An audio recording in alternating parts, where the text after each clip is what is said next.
Ya kita masih di Yang Kreatif, yang muda yang inspirasi. Kita Ya. masih ngobrol-ngobrol bareng teman-teman dari Robotika Balikpapan, benar sekali. Nah, kita ini kedatangan satu tambahan nih, tambahan Iya. personil nih. Ini pencipta robot ini ya, Robot Land followers. Kalian ketua robotik. Oh, Ketua robotika Iya. juga ya. Ketua Ada. robotikanya juga. berarti. Siapa namanya Mas? Nama saya Hartono. Hartono.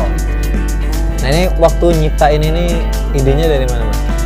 Untuk menciptain robot ini sebenarnya istilahnya kita belajaran ya otodidak, itu dari guru kita atau mungkin dosen kita sendiri itu sebenarnya nggak pernah namanya ngajarin robot nih. Cuma istilahnya dia ngajarin dasar-dasar, kita ngembanginnya seperti apa, karena istilahnya dari hobi pribadi sendiri sih. Jadi, kalau memang kita hobinya bikin robot, jadi kita ngerakit gitu ya. Jadi Sini ada juga yang hobinya ngerakit-rakit bongkar pasang gitu. Mungkin bisa juga bikin robot ya.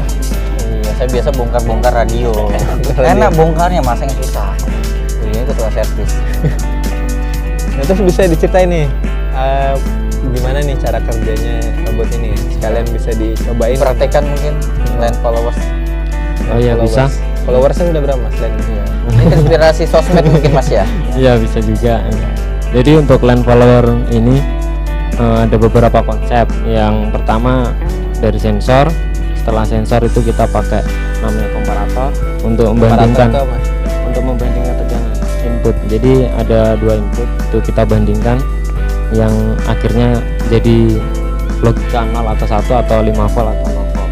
Nah, setelah Paham, ini saya SMP pernah belajar. ya, Iya. jadi kayak bilangan biner 1 Iya, atau kayak 0. saya nostalgia kembali. Jalan aja Mas. Iya, jadi setelah menghasilkan logika 1 atau 0 itu kita proses lagi masuk dalam namanya IC microcontroller.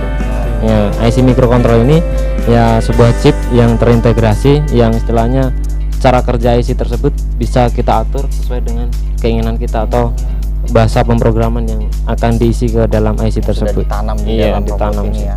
Iya.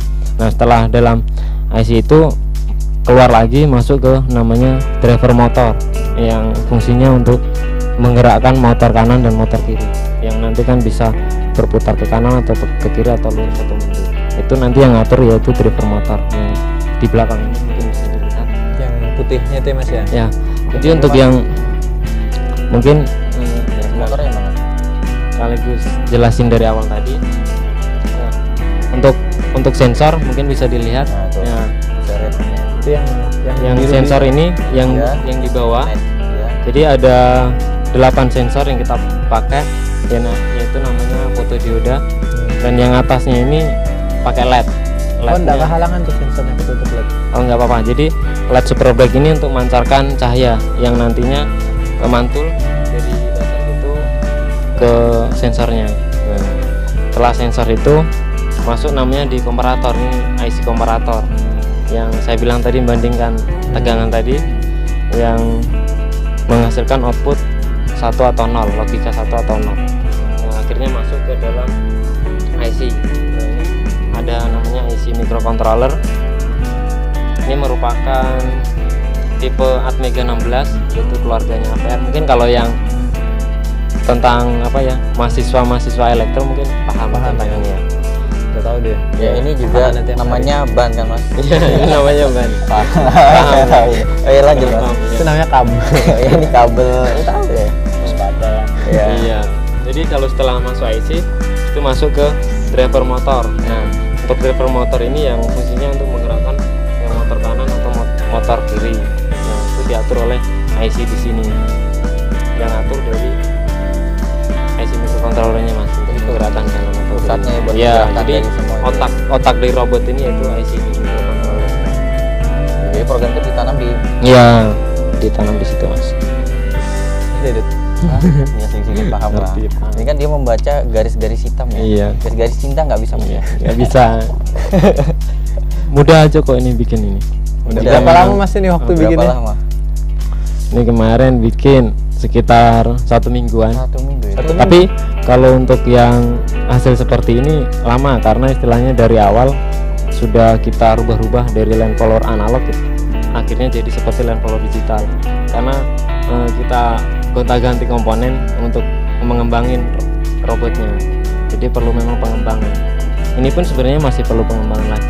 Kembangan gimana? Iya. Kembangan itu Mau seperti dibikin apa? terbang atau? Nah, Jadi banyak kalau ini kan Tambah misal kamera kah? ya bisa jadi Ngapain tambahkan tambah kamera dong? tambahan kamera. Biar bisa Kalau- monitor. Kalau untuk yang lebih bagus lagi ada namanya penambahan namanya LCD. Nah. Jadi LCD nanti bisa untuk menampilkan mungkin belok ke kanan atau belok ke kiri atau stop, bisa kita tampilkan di LCD. Itu untuk pengembangannya lagi. nah, katanya selain ini ada juga robot-robot lain yang sudah prototipe ya? Ada videonya kan tadi? Ada. Ada. Jadi nanti akan ditampilkan itu video robot pemadam kebakaran, namun memang belum 100%. Mungkin kita bisa jadi langsung lihat dulu ya video. Ya, Iya, cuplikan belum video 100% dari ini ya. ini. Nah itu jadi Ini robot apa ini? ya itu robot pemadam kebakaran cuman belum 100%, jadi itu masih cara jalannya mendeteksi dinding di sekelilingnya. Oh, jadi dia kalau Ya, ketemu jadi enggak bakalan nabrak di dinding. luar biasa. jadi Ini nggak- bagus kalau ditaruh di motor-motor gitu. Jadi nggak nabrak orang. Bisa jadi jadi. kalau mau nabrak tuh belok gitu. Oh, iya. Bagus buat kamu Ul ya, biar ada nambah motor ya. Aduh, ide yang bagus sebenarnya. Jadi itu belum masih anu ya, masih Ya, tahap masih butuh pengembangan lagi. Jadi belum selesai 100% kalau ini. ini rencananya setelah ini mau dikembangkan apa lagi nih? Setelah itu sudah selesai ya. Kalau dia nggak nabrak-nabraknya. Ya, Itu mau ada ditambahin tahapan. apa lagi tuh? Tahapan lagi penambahan sensor lagi, sensor api. Wah. Jadi Sensor api. Jadi Jadi untuk dia mendeteksi api. Terus yang airnya kan tadi pemadam kebakaran. Ya, untuk yang miniatur Akhirnya seperti serem yang punya. ya. Untuk miniatur seperti ini tuh nanti kita gunakan sebuah blower, mini blower. Jadi Oh, pakai kipas juga. Iya, kipas yang kecil untuk madamin api. Kalau api biasanya kalau dalam kontes lilin. robot cerdas itu, robot pemadam kebakaran itu lilin Lilin. apinya. Oke, api besar Wih. gitu dibakar.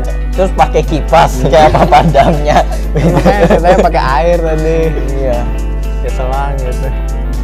Robotnya muter-muter kayak galon. Nah, ini waktu dicoba di labirin ya. Ya, Nah, ketika dia menggunakan sensor ini, jadi dia tidak menabrak dindingnya. kalau itu yang kita gunakan sensor jarak, beda dengan Oh, itu jarak berapa meter mas dia baru Nah, belok? untuk jaraknya sendiri itu tergantung program kita lagi.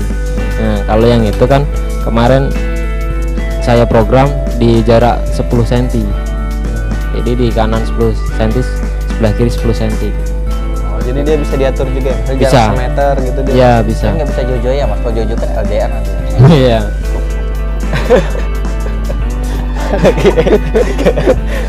Iya, dia harus deket-deket jaraknya. Ada lagi. Mungkin bisa dicobain nih mas. Iya, robot langsung yang dipraktekkan. ini dinyalakan gitu. Tadi sudah sempat dicoba, katanya mau dikalibrasi bentar ya. Iya. Jadi kalau ini mungkin kita coba dulu ya, karena memang butuh kalibrasi. Jadi kalibrasi itu apa sih mas fungsinya gitu sebenarnya? Jadi untuk- iya, Untuk Mas Haji kalibrasinya itu dia harus membaca hitam putihnya. Jadi yang mana hitam, yang mana putih itu harus jelas dulu untuk robotnya. Jadi ini setelah robotnya sudah tahu dapat cahayanya yang mana hitam, nah nanti dia baru bisa jalan sesuai dengan lane-nya, jalannya sendiri. Jadi harus ada kalibrasi. Jadi kalibrasi kita harus menetapkan sensornya di garis hitam, harus melewatin yang kiri, habis yang kiri kita ganti yang kanan. Nanti setelah itu kalau sudah seimbang baru kita jalani. Jadi harus ada beberapa prosesnya juga.